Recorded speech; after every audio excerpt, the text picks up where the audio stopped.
Everyone, I hope you have enjoyed my first video. But now, let's start the good talk, the good discussion. The discussion about tactic, wars, and battles. So today, we are doing part 2 about the Phoenicians, which is dangerous a little bit, talking about one of the best stories, Hannibal Barca and the Punic War. First, you are asking, of course, why I wear glasses, because the content will be a little bit dangerous. First, going back to the last video, we were talking about the Phoenicians colonies in Byblos, Sidon, Carthage, etc. And now, let's start. So, after the First Punic War and the victory of the Romans, Carthage was disappointed, and especially Hamilcar Barca, which was Hannibal Barca's father. He was going and thinking to revenge back for the Roman who defeated them and throw at them more taxes and gold to pay them back. And so Hamilcar thought about revenge and how he could get vengeance. So he thought first how he can get gold so he can reunite and reassemble his power and get his revenge. So he thought about Spain, which was approximately over here, who had a miners of gold, a lot of miners of gold, over here, over here, over here. So Hamilcar went with his power from Carthage going over here, and because Spain, we don't have a lot of space in between Aljazair in my language, so they went from here to here as a cross with their ships, and as we said, they were good at making ships as Phoenicians, so they went here and they conquered most of the Spain. And they start collecting gold and sending more money to the Romans, who were happy because they need money. So as they're getting their money, they will be happy. When he got his money here, they are doing battles and stuff like this.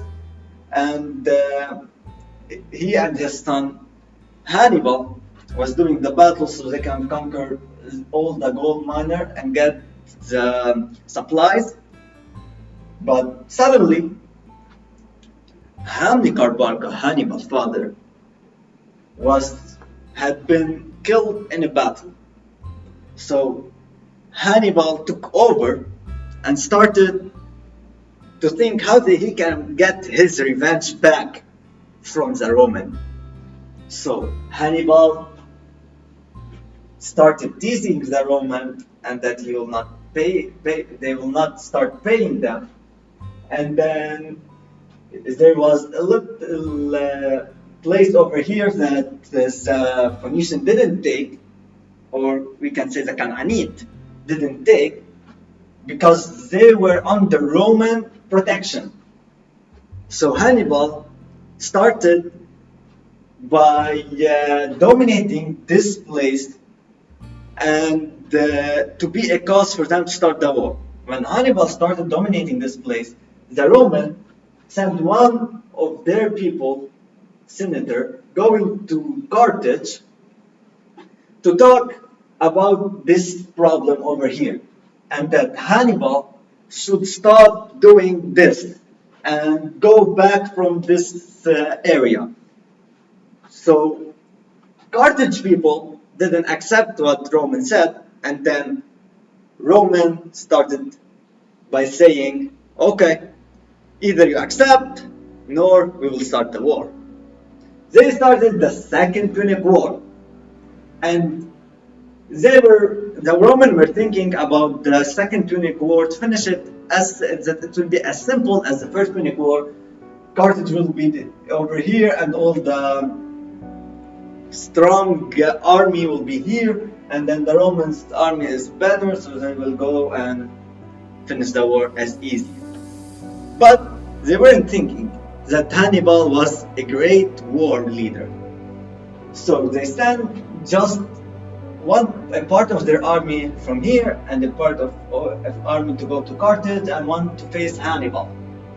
But Hannibal moved fast and went over here. He had some battles with the people in these lands in Spain, and 60,000. He lost some of them, 100,000, and he lost some of them here. So he continued his trip, and he faced the Roman also, where he lost also a little bit of his army because of his bad strategies, where he surrendered. He don't face the war front to front. He do his war by, as I've seen, and his war was like centering and circling the enemy, so he can attack them from all the sides. And this is why he went easily. Then he went from here, passing across the Alps. When he passes across the Alps, he lost, of course, which was like Roman didn't think about someone that Hannibal could be able to cross the Alps and then attack them from here, because he will lose a lot of people. But Hannibal had taken over Roman thoughts and then went past the Alps, lose some of the soldier, and started taking over Rome. He took over a little bit of the north. Going from the north, he don't have a lot of soldier and army, so he tried to convince the people that Rome had taken their land from to join him.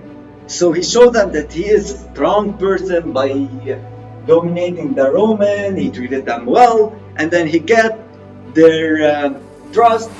So he reaccumulated his army and went down. And he continued going down and doing some tricks, war tricks, and tactics, destroying Romans. In he killed over 150,000 Roman soldiers. First by killing 30 over here in the north, and then killing 32, and then when going down with the big battle, or the only Punic War big battle, that was over here, where he faced double his soldier count, 40,000, facing 80,000 Roman. And because of his good strategy, which was putting his first line and the middle line with the weak soldier, where the Roman have all the soldier here, he destroyed the left and right hand, and then go back as approximately most of his armies and tactics were going. So he destroyed the left hand and the right hand, and then he faced and circled the Roman, and then he destroyed 80,000, which was a shock for the Roman, and started to think more about Hannibal Barca and how he did. After that, Hannibal, as many writers say, that he should, when he won this, he was thinking and overthinking that the Roman will just surrender and give him this part, and then he will dominate all over the world. But because the Roman back then was a very good people, they were like the strongest. So if Hannibal destroyed the Romans, that means he's conquering the world. So because he overthought that the Roman will stop and surrender, this had destroyed them immediately. Why? Because the Romans have a thing that they thought that they will never defeat until they think that they are defeated. So the Romans continue by sending one of their armies to defeat Hamilcar brother on Spain, where they were able to defeat him, and then this returned to the Roman, and then they started to do a tactic that they tried to do before, where they were like surrounding the Hamilcar forces in Italy for them to lose supplies and then weaken them slowly, and then when they weaken them, they will attack them. So when they weaken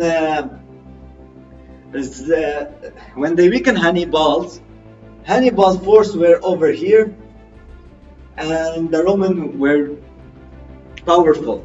We're just like gathering supplies, making power for them to destroy Hannibal. So when they finished conquering Spain, conquering here, they went with their ships to Carthage. And they ended the war on Carthage by defeating the war leader over there. So Hannibal was angry, so he went from Italy with his army going down to Carthage to retake his land, the land that he loved and that he did a war for. So he went here to Carthage, and then he was in a battle with Scorpio Africana, who was the son of one of the war leader of the Roman that Hamilcar defeated him, that Hannibal defeated him. So when he did that, they started a war in a place, it's not surely by the history where the place is, but in Carthage mostly. So when he did the war over here, they were like approximately equal number of soldiers, and they were surrounded by mountains, so no way to run out or do any tricks. And at this time, Hannibal loses, and Carthage lost everything, and the Phoenicians were losing mostly all that they have built. But still, this is a story that is good to tell, and this is a story of Hannibal, the person who was one of the biggest enemies of Rome back then, and one of the people that could terrified Rome at that time. You have Najib ibn Abu Jawdi. Have a good day.